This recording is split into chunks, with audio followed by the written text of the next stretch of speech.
जौनपुर जिले के नेवढ़िया में 3 दिन पहले हुई 9,27,000 की लूट की घटना में पुलिस ने 3 अपराधियों को गिरफ्तार किया। गिरफ्तार आरोपियों के पास से लूट में प्रयोग की गई मोटरसाइकिल, 8,10,000 रुपये कैश व 2 असलाहा बरामद किया गया है। इन आरोपियों को जिले की 6 टीमों को service line, squad team, circle team व अन्य टीमों को मिलाकर कुल 6 टीमों को लगाकर पूरे प्रकरण के तहत छानबीन की जा रही थी। इतना ही नहीं, लगभग क्षेत्र में लगे 500 से अधिक सीसीटीवी कैमरे को खंगाला गया था इन अपराधियों तक पहुंचने के लिए।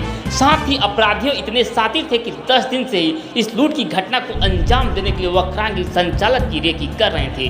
3 दिन पहले जब वक्रांगी संचालक शाम करीब 7 बजे अपनी वक्रांगी बंद करके सीतमसराय नहर से होते हुए अपने घर बराई कला की ओर जा रहा था, रास्ते में जोगीवीर बाबा मंदिर के पास से इन शातिर अपराधियों ने असलाहा दिखाकर 9,27,000 रुपये की लूट की घटना को अंजाम देकर फरार हो गए थे।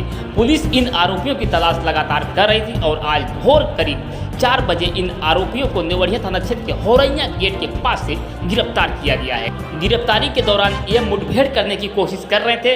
इनकी बाइक फिसल कर गिर गई, जिससे इन्हें चोटें आई हैं। गिरफ्तार आरोपियों का नाम इस प्रकार है: अरविंद राजभर, जो जौनपुर जिले के मड़ियाहू थाना क्षेत्र का रहने वाला है। दूसरा आरोपी राजेंद्र राजभर, वाराणसी जिले के जनसा थाना क्षेत्र का रहने वाला है। तीसरा आरोपी विकास राजभर, थाना जलालपुर, जनपद जौनपुर का रहने वाला है।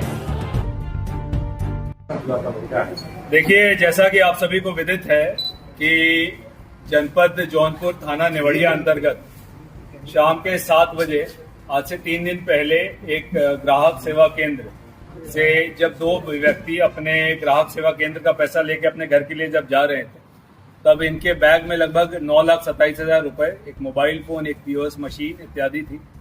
इनकी बाइक को 3 लोगों द्वारा एक बाइक से इंटरसेप्ट किया गया था।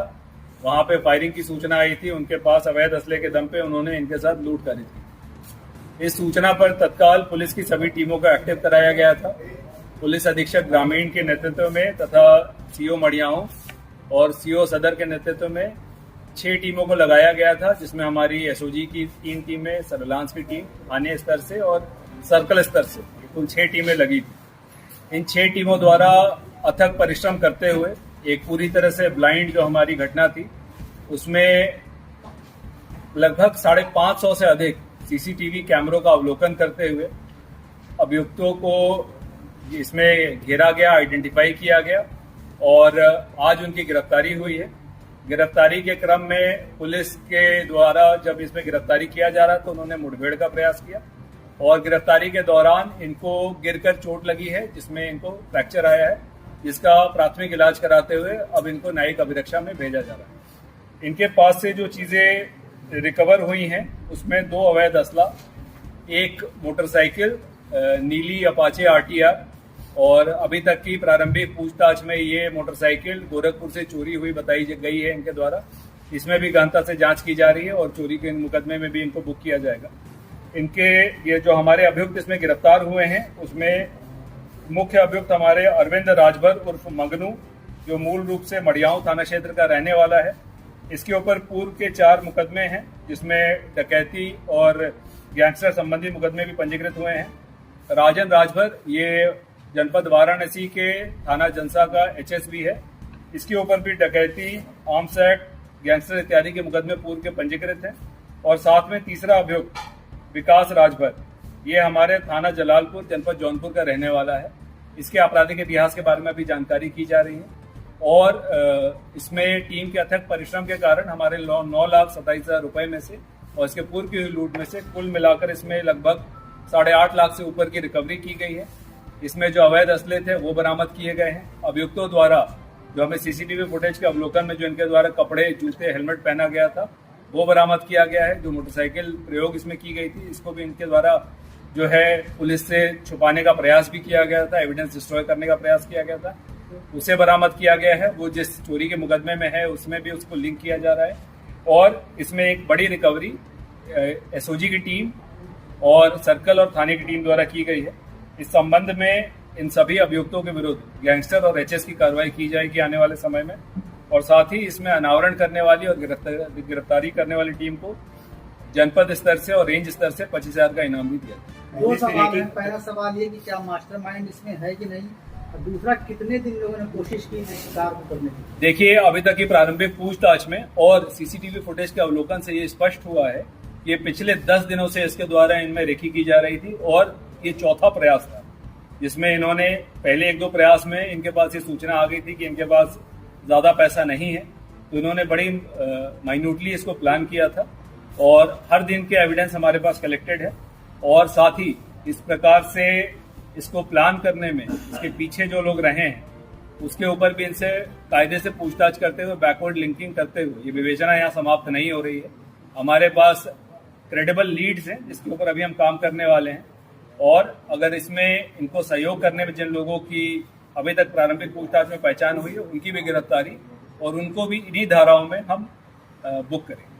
सर, बतरंगी केंद्र जैसे तमाम लूट हो रही है उसके लिए क्या पुलिस का प्लान है, क्योंकि उनके लिए कोई सुरक्षा नहीं होती? देखिए, ये ग्राहक सेवा केंद्र से लूट का ये पहला घटना आया है और क्योंकि कई ग्राहक सेवा केंद्र हर थाना क्षेत्र में है और जैसा कि अभी तक की इस जांच में पता चला कि 25,000 तक के इनसे निकाला जाता है। इनके यहाँ काफी लोगों का आना जाना, पैसों का मूवमेंट रहता है, तो इन सभी से हमारी अपील है कि सीसीटीवी कैमरे का कवरेज सड़क की तरफ बढ़ाएं।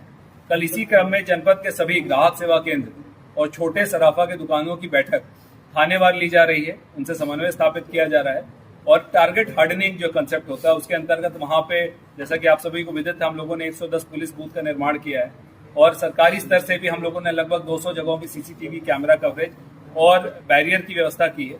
आने वाले समय में माननीय जनप्रतिनिधियों के माध्यम से और हमारे व्यवसायी हैं उनके माध्यम से भी कैमरा कवरेज को बढ़ाते हुए, समन्वय बढ़ाते हुए, पुलिस की गश्त बढ़ाते हुए इस पे नियंत्रण लाए। सर, जो कैश का मूवमेंट होता है उसमें पुलिस का सहयोग लेकर के अगर वक्रांगी केंद्रों को लेकर के बात करी जाए तो पिछले जो भी घटनाएं हुई वक्रांगी केंद्र को लेकर के हुई है, तो उसको कैश मूवमेंट पे भी कुछ जो है अगर उनको सुरक्षा मुहैया करा जाए। देखिए, जहाँ कहीं भी कल इसीलिए बैठक ली जा रही है कि जहाँ कहीं भी अगर ज्यादा कैश मूवमेंट है या कैश मूवमेंट किस समय करें, इस संबंध में हम उनको अवगत भी कराएंगे कि जिस समय भीड़ भाड़ है, रात के समय में कैश लेके मूव ना करें और जहाँ पे भी आप उस धन को रख रहे हैं, संचित कर रहे हैं, वो वैसी जगह हो जहाँ पे आपका कोई वॉलंटियर या आप स्वयं हो। इन चीज़ों को देख के भी किया जाएगा और जहाँ कहीं भी इनके द्वारा इस प्रकार की मांग रखी जाएगी वहाँ पे 112 की गाड़ियों के माध्यम से और हमारे थाना की कोबरा के माध्यम से इनको स्कॉट करने की व्यवस्था, इनको सहयोग करने की व्यवस्था और जहाँ कहीं यथासंभव हो तो व्हाट्सएप के माध्यम से या लोकेशन शेयरिंग के माध्यम से भी एक समन्वय बनाया जाएगा। आप सभी को मैं अवगत भी कराना चाहूंगा, हमारे जनपद में 901 बीटों का निर्माण किया गया। हमारे 3700 राजस्व ग्राम, इनको 900 बीट में बांटते हुए 4 गांवों पे एक आरक्षी को उसका प्रभारी बनाया गया है और कहीं कहीं पे 2 आरक्षी भी लगे। उनके माध्यम से इन सभी का समन्वय स्थापित करते हुए एक समन्वय के साथ और सुरक्षा की बढ़ोतरी की जा सके, इसके लिए भी हम सब प्रयास करें। 4 जुलाई से पूरा बादशाहपुर के लूट में भी इनका नाम सामने आया था। ये असले कहाँ से इनके पास है? ये अभी तक जो असले आए हैं इसकी बैकवर्ड लिंकेजिंग में इनके द्वारा बताया गया है कि इनके किस साथी द्वारा इनको ये असला प्रोवाइड कराया गया, उस पर भी बैकवर्ड लिंकेजिंग चल रही है और अवैध असलों के विरुद्ध हमारी कार्रवाई लगातार जारी है।